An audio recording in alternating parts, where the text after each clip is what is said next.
What is this thing? That's at a 17-year high. 17 years. Look at this. Since 2007.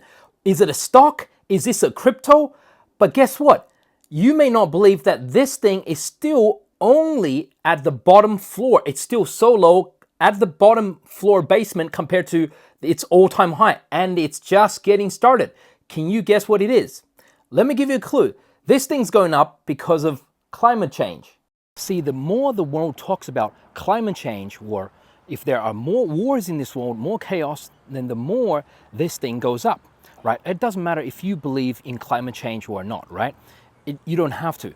But some of these governments are acting on this climate change issue or policy, and they're stipulating all these new guidelines on how much fossil fuel, right, industries and economies can use. The more they do this, the more this thing is going to go up, right? Have you able to guess what it is yet? So for example, at the new COP28, they set new outcomes for all these countries, right?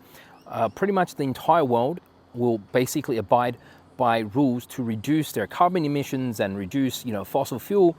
And what fuel source will benefit from this? Now, of course, I'm talking about uranium. And this is why I'm still so bullish on it. Bullish, even though it's hit like a 17-year high. Because remember back with Fukushima, the huge nuclear power plant implosion disaster that happened in Japan.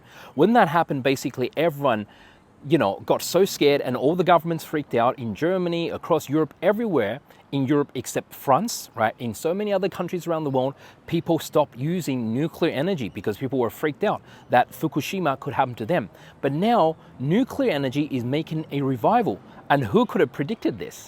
If you've been following my social media, you know that I've been talking about this for 2 or 3 years. This is 2 years ago. I've been saying that, nuclear energy is clean energy. And remember, all these uranium stocks I'm looking into personally, like 92E, AGE, URA, the uranium ETF, and LBTR.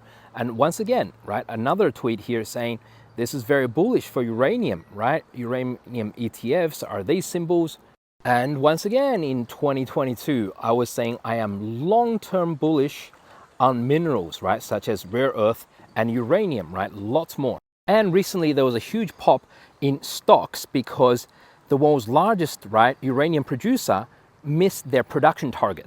So the world's largest uranium producer is in Kazakhstan, right, or around that region. So this is what I've been saying. The more the world goes into chaos, the more wars and conflicts that we see, then the more likely these production targets will be missed. So supply goes down, but demand goes up. Uranium probably has even a bigger run ahead of itself. Follow Pablo for more.